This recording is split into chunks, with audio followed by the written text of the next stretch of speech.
Hi, everybody. Hi, Barbara. Hi, Marielena. Hi, everyone. Hi, everybody. We told you that we would have been back with a bonus chapter, which it's the case today. And actually, this chapter, it's really to go back to questions that we received directly from the field that you probably raised to your account manager. So we really wanted to take the time to come back to you and to explain every single question that maybe now that you have the Prism in your hands, of course you have in your head, and of course if in any case you don't have yet your certificate or you didn't discover yet the Prism Academy, we really invite you to go back to the 4 episodes for the Prism Academy because it's really super important to understand this new device. So we are going through today the main questions that we received, and let's immediately start with the very first question, Barbara. Um, Concretely, what is really doing Prism IO, and what can I say? That's a very good question for sure that we receive quite often. And I think we explained it in the chapter 4 in the part 1. So the Prism IO is tracking your carotenoid level in the skin. And it's providing you with a Prism score. And I really wanted to emphasize the word track, so tracking your carotenoid level, because many people will say measure. But we really prefer the word track because it translates better the fact that rather to give importance to the figure, so the score itself, the most important is really the evolution over a period of time in your score. And that is what you can say. So Prism IO tracks your skin carotenoid level. And then you can add a bit of storytelling and context around it. So carotenoids are naturally occurring plant pigments that you can find in colorful fruits and vegetables like carrots, spinach, bell peppers. And they contribute to the bright colors of these foods, and you commonly find them in a balanced and plant-rich diet.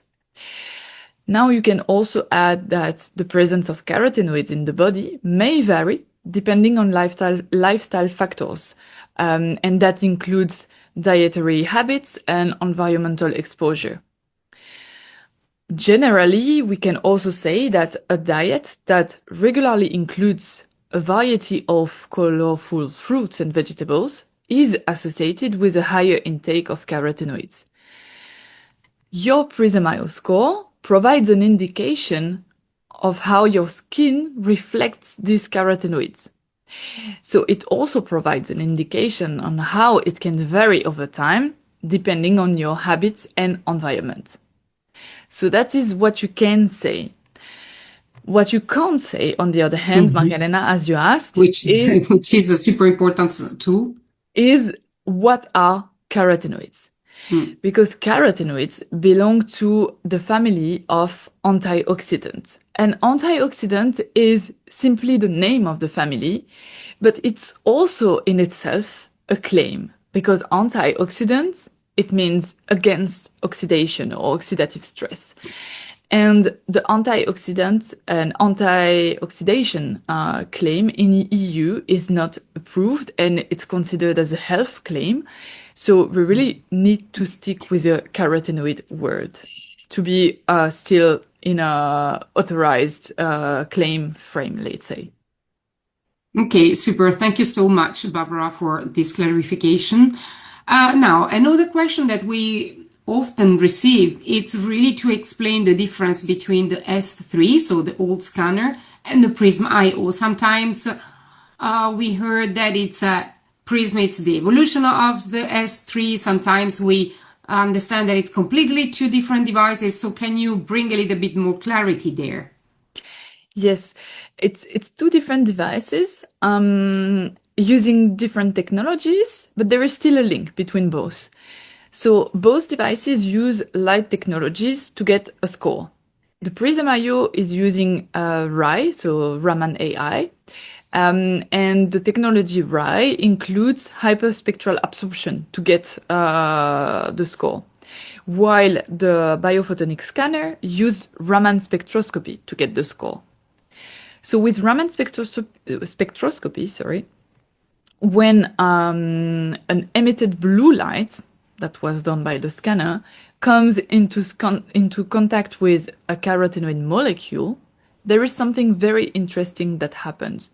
The blue light interacts or resonates with the carotenoid molecule and is reflected as a green light.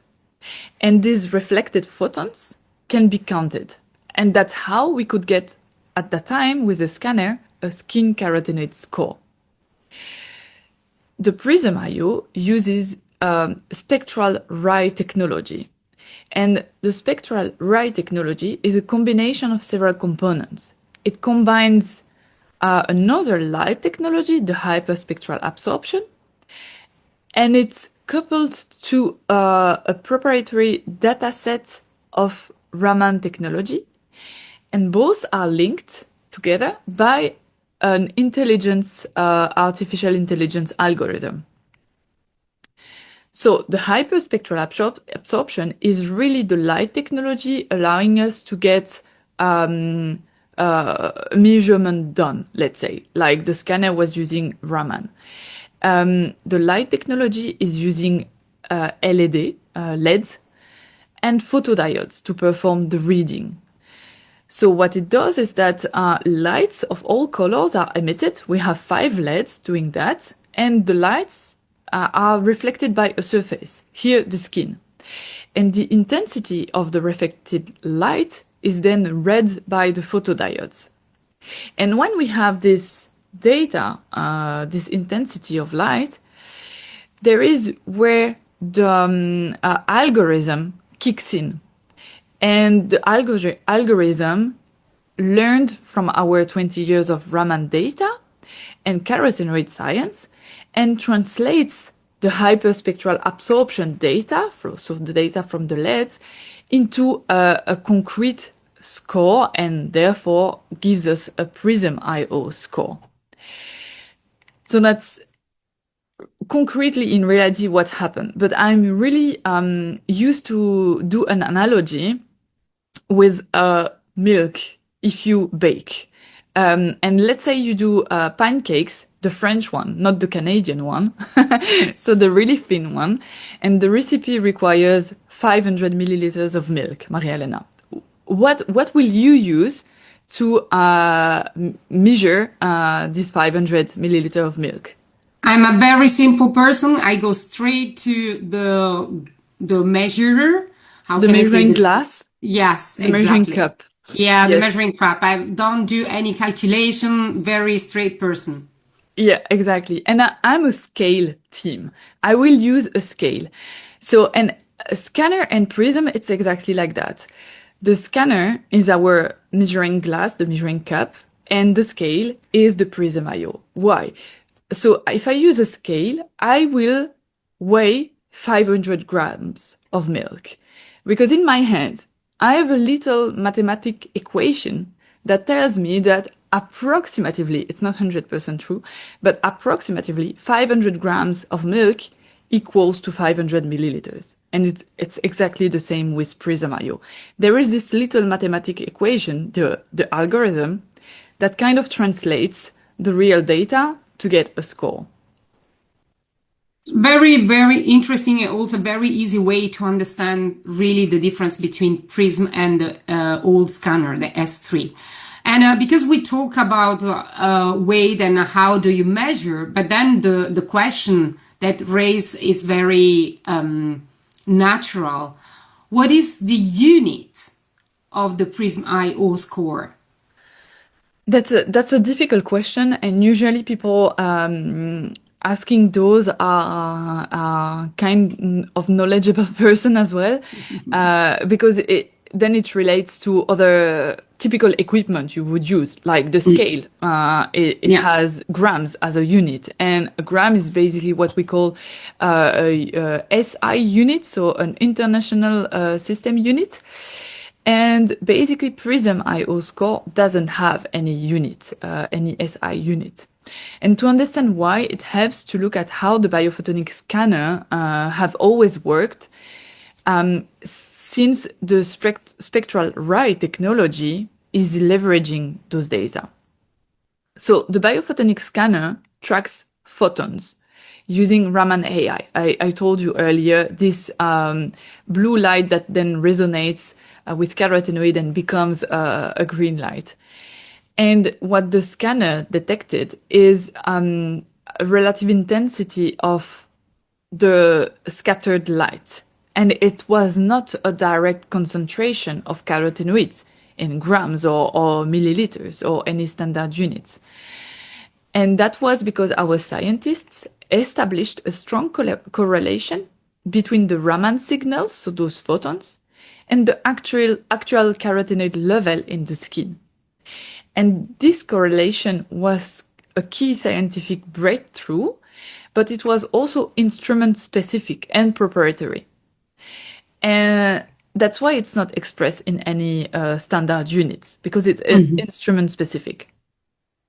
And now, as you know that Prysm is linked with the scanner data, you can understand that it doesn't have any unit either, because the Prysm IO score is generated by combining the new optical measurements that we do with the hyperspectral absorption and linking it to the Raman database. And that link is made with the algorithm.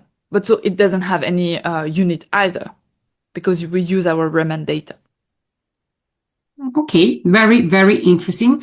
And then we have also received a question, Barbara, why can we see so many variations in terms of scans when scanning several times the same person, for example?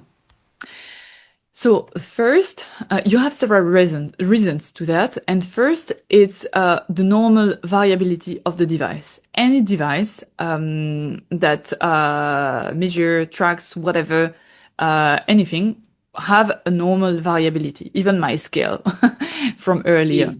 And the Prysm IO has a normal variability of 10%. So 10% of your score, minus or... And then there is also the question, did you calibrate your device? Is it working and stored in optimal conditions? And here, for instance, I'm referring to the temperature. So the optimal temperature to perform a scan with Prysm IO is between 20 and 25 degrees Celsius. And the optimal storage condition for Prysm IO is between 10 and 27 degrees. So it shouldn't be stored under 10 degrees and above 27. And you also need to be careful when you therefore transport it, when you travel with it. And if those conditions are not matched, there is a need to recalibrate the device. Then there are also the optimal scanning conditions. We always say that you should try to limit as much as possible the external lights. So it's better to scan inside and not outdoors. You need a clean lens, a clean finger, a good finger positioning. And so all of this should alleviate most of the variability. Also, Prysm IO, remember, it's a smart device, so it will learn along the way. And the more we scan, the more it learns and it gets accurate. Clearly. Barbara, you mentioned 3 elements. And I would like to highlight the first one. So we talk about calibration. Can you explain how to perform one? Yes, sure. It's very easy. But the first thing you need is your app. So it's really the basic step. You need to download the Prysm IO app. And then you will also need a calibration disk that is normally in the transport case of the device. But if you are on the way and you don't have that, or if you lost it, you can borrow the calibration disc from someone else, because there is a code on each disc, and that will help the app to know which calibration disc it is. But then to really go through the calibration with you, I'm gonna show you a video that explains everything.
Thanks so much, Barbara. So this video will be extremely soon, will be very soon available for you in the Facebook closed group, but also on Binder. So again, super important. As soon as you get your Prysm, don't forget, before scanning the very first time, do not forget to calibrate it, but also every single time that you move, that you travel, that you are in a beauty party, scanning several people, super important to take 2 seconds, 2 minutes, let's be more realistic, 2 minutes to recalibrate your device.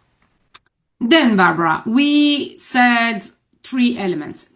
So we said the calibration is the first one. Mm-hmm. You mentioned also the second element.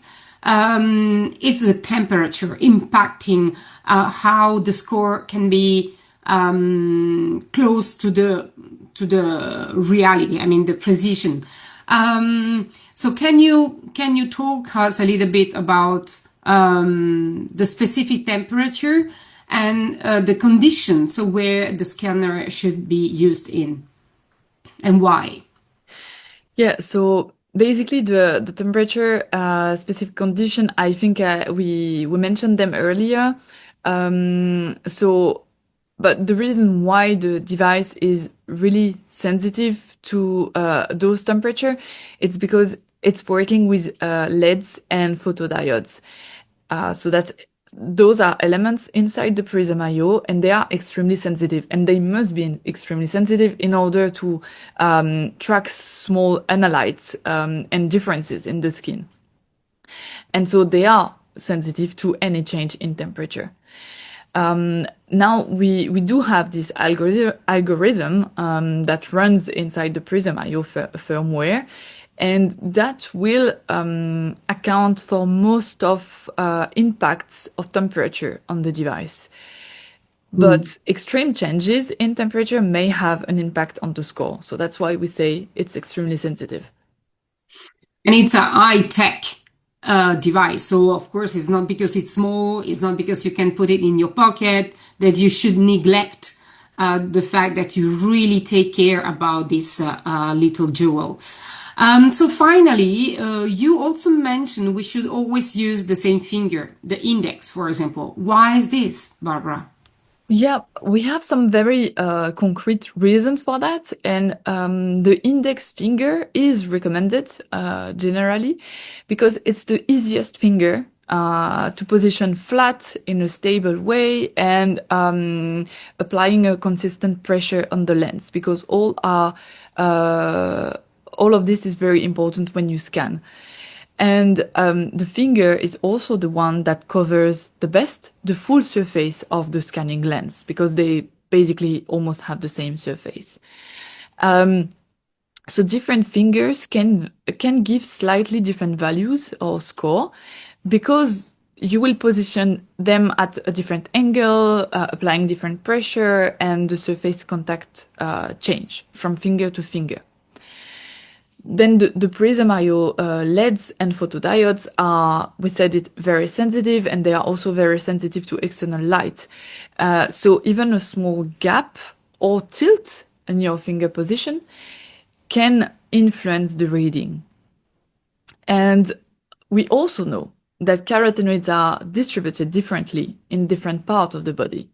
So just like each finger has a unique fingerprint, each finger may have a different Prysm score based on the finger's composition and size. So that's why we advise to use the same finger each time, preferably the index, and it helps to ensure the most reliable and repeatable results.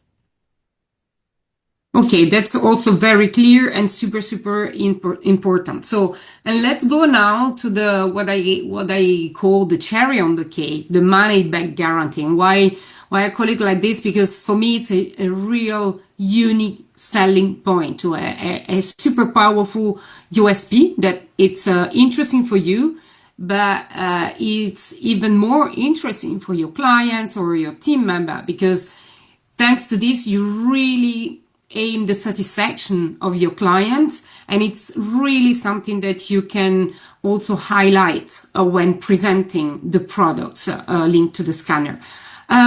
We said in the chapter 4.2, we said initially that the very first scan and the rescan needed to be performed on the same Prysm IO.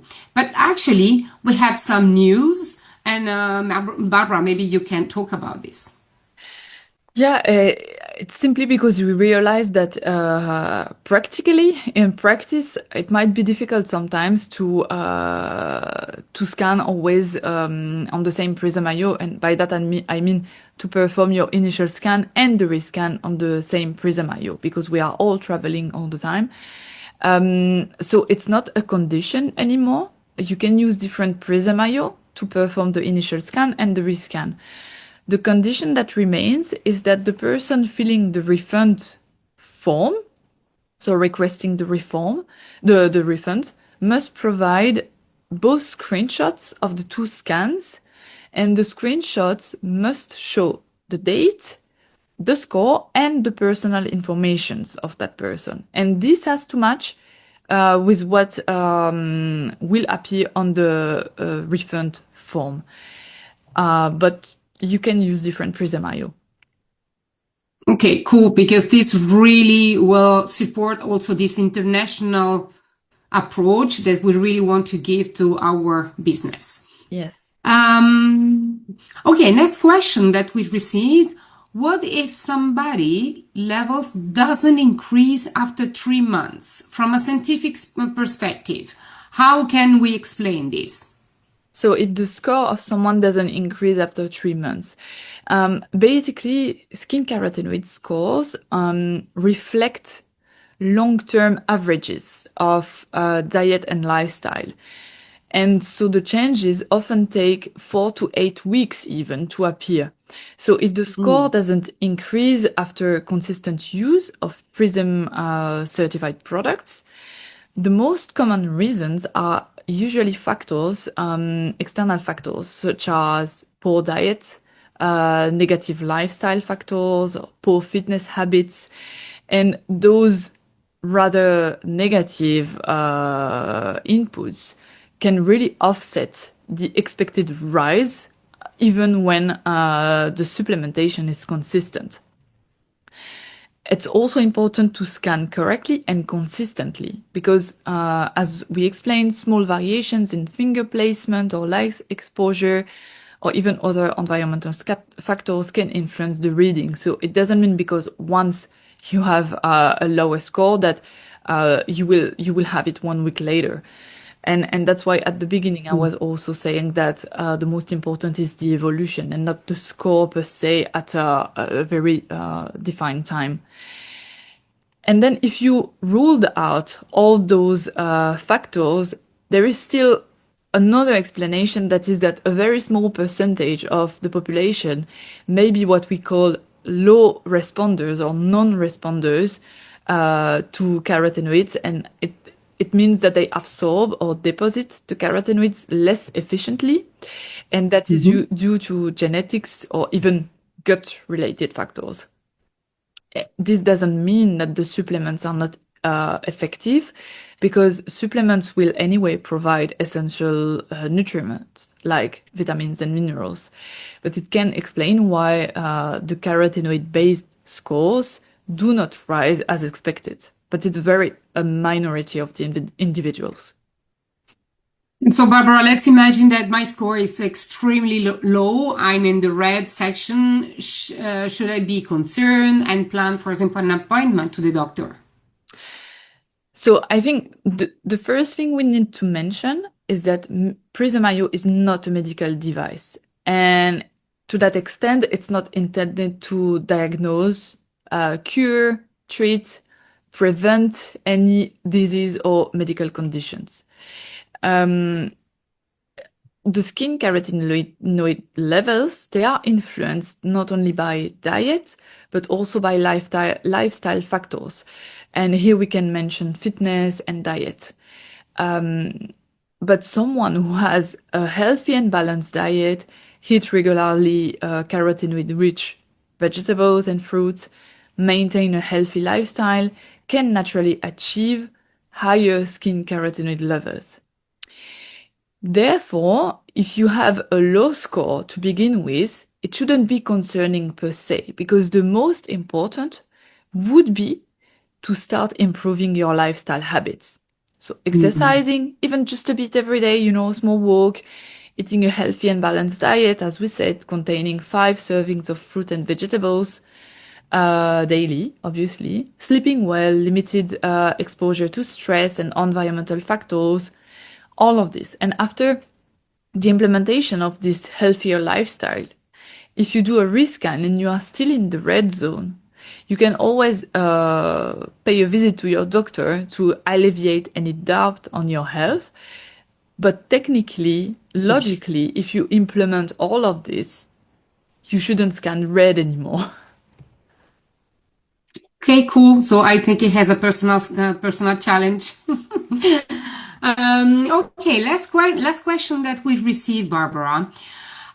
It's about the recommendations. So people are wondering if recommendation will be a little bit more precise in the future and why they are almost always the same. Yes, so if you refer to product recommendation, the reason why the product recommendations are almost always the same, it's because we have a limited offer of Prysm certified product for now. Now, if we speak about lifestyle recommendation or all the other recommendations done in the app, it's really our goal to have more custom and tailor-made recommendations. And currently the teams are analyzing all the data we are getting from all the Prysm IO out there. And we are analyzing also the profiles, so when you answer the questions, in order to improve the recommendations in the future. So unfortunately, we don't have a timeline right now to communicate at this time, but it's clearly a focus for the team and the goal where we are working towards. I think Okay, that was thank you so much, Barbara. And we arrived at the end of this bonus chapter. So, of course, we know that more and more you will use your Prysm, and probably more and more you will get questions in your head or receive different questions from clients. Of course, you can always go to your AM to raise the question, and Barbara and myself will be always available also in the closer Facebook groups to answer to your questions. Super important also again to discover or rediscover any of the 4 episodes that we have done and get, of course, the opportunity to have your Prysm expert certificate. So this is a real chance for you. And after, for example, going correctly through the 5 questions like at school. Thank you so much, Barbara. And Thank you, Maria Elena, and everyone for I listening. see you. Thank you so much. And I see you all together with Barbara very soon for some new adventure. Thank you. Bye. Exciting. Thank you. Bye.